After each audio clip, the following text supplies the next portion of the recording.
তো এটা হলো আমাদের হোটেল।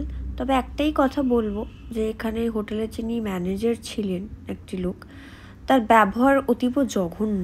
কারণ আমরা কিছু প্রবলেম ফেস করেছিলাম, তো সেই কারণেই এই প্রিন্স হোটেলের একদমই আমি সেকেন্ড টাইম তো আর কোনো দিনও এই হোটেলে আসবো না।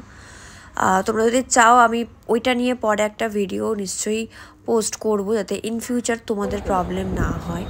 এখন আমি সরে গেছি, আমরা আবার ওদের মধ্যে বিচে চলে এসেছি। আমি আর অভি মিলে, বাকিরা সব রুমে ঘুমোচ্ছে, ওরা ঘুমোতে এসছে। আর একটা বটল নিয়ে এসছে রিলস বানাবো বলে, ফাঁকা বটল। ওরা হোটেল পেজে ঘুমাচ্ছে, বাড়িতে ঘুমাতে পারে না। মানে আমার ঘুম হয়নি, আমি কালকে রাত থেকে স্টিল জাগা। আমি 10 মিনিটের জন্য ঘুমালাম, ব্রেকফাস্টের ওয়েটার এসে বেল বাজালো, আমি চমকে উঠে পড়লাম। এই যে আমরা এই রাইডগুলো করতে চাই, তুই কি করবি? দেখছি কোথায় নিয়ে যেতে দিচ্ছ। হ্যাঁ, আমার কি মজা লাগছে। কতদিন পর যে আমি সমুদ্র দেখছি। 2024-এ আমি খালি তীর্থ করেছি, আমি কোনো বিচ ফিচে আসিনি। ভালো করেছিস, পুণ্যের কাজ করেছিস। হ্যাঁ, আর 2023-এ আমি খালি পাহাড়ে ঘুরেছি।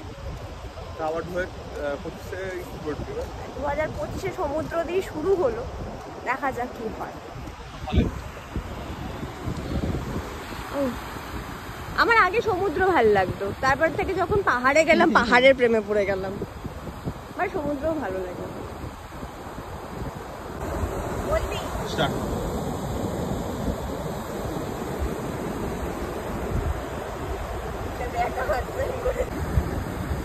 তো এরপরে আমি যেহেতু বললামই অনেক দিন পর সমুদ্র পেয়েছি, রিলস বানাচ্ছিলাম, দৌড়াদৌড়ি করছিলাম, মানে যাকে বলে ঢেউয়ের সাথে খেলা করার চেষ্টা করছিলাম। আসলে আমরা যেহেতু মোহনার দিকটায় ছিলাম, তো সেই জন্য অনেকটা সেই সময় মনে হয় ভাটা চলছিল, তার জন্য সমুদ্র অনেক পিছিয়ে গেছিলো। তো আমরা প্রপার ওরকম ঢেউটা পাচ্ছিলাম না। ইনফ্যাক্ট আমরা পরে যখন রাইড করতে গেছিলাম তখনও আমরা প্রপার ঢেউ পাইনি। আর এই রিলসটা এখন ইনস্টাগ্রামে খুব ভাইরাল, যে সবাই সমুদ্রে গিয়ে সমুদ্রকে সাথে করে নিয়ে আসছে বটলে ভরে। তো আমিও একটা ছোট্ট সমুদ্র বটলে করে ভরে নিয়ে এসেছি আমার সাথে করে। আর এই রিলসগুলো আসবে আমার ইনস্টাগ্রাম পেজে, কারণ আমি এখানে না রিলস ঠিক করে পোস্ট করতে পারি না। আমি যে মিউজিকই দিই সেই মিউজিকই কপিরাইট চলে আসে, তো যার জন্য আমি পোস্ট করতে পারি না পেজে। তো পেজের যারা বন্ধুরা আছো তাদেরকে বলবো যে আমার মৌলি দত্ত বলে যে ইনস্টাগ্রাম পেজটা আছে সেখানে চলে যেও, যে আমার পেজটাকে ফলো করো। তাহলে তোমরা এই রিলসগুলো প্লাস আরও সমস্ত কিছুই তোমরা দেখতে পাবে, যেগুলো পেজে পোস্ট হয় না।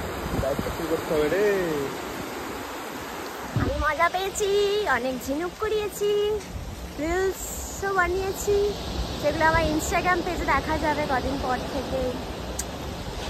অভিও প্রচুর ছবি তুলেছে। আমার ভাইটার জন্য একটা গার্লফ্রেন্ড দিন, বেচারা মন্দারমণি আইসে একা। আর লজ্জা দিস না, কেউ দিচ্ছে না তোর ইয়েগুলো তোর। আরে আমার বান্ধবী যেগুলো বয়সে ছোট সব দেখে এঙ্গেজ, এদিকে সবাই সিঙ্গেল, সবাই এঙ্গেজ। আমি বুঝতে পারি না ব্যাপারটা কি হচ্ছে। যখন জিজ্ঞাসা করছি তখন বলে এঙ্গেজ, আবার অন্য জায়গায় ফেসবুকে কেঁদে কেঁদে মরে যায় সিঙ্গেল সিঙ্গেল করে। এটা কেমন বিচার আপনারাই বলুন। তো তারপরে আমরা চলে গেছিলাম সবাই মিলে লাঞ্চ করতে শ্যাকে। ওখানে আমরা লাঞ্চ করে একটু পার্টি করে একটা জায়গায় গেছিলাম, কিন্তু সেইটা হয়তো এই ভিডিওতে আর তোমাদের সাথে আমি শেয়ার করতে পারবো না, কারণ ভিডিওটা অনেকটা বড় হয়ে যাবে। এরপরে কোথায় গেলাম এখান থেকে লাঞ্চ করার পর সেটা দেখার জন্য পরের ভিডিওতে অবশ্যই চোখ রাখতে হবে। আর বলো যে আমাকে কেমন লাগছে দেখতে, বা আমার ভিডিওটা কেমন লাগছে। আর বিচের যে খাবারগুলো মোটামুটি আমরা সেগুলো সবাই ট্রাই করে ফেলেছি, পমপ্লেট, কাঁকড়া, এই ধরনের সমস্ত কিছু খেয়ে ফেলেছি। এই যে কারণ এত ভিডিও আমরা তখন তোলা হয়নি। সো চলো দেখা হচ্ছে আবার নেক্সট ভিডিওতে। কোথায় যাচ্ছি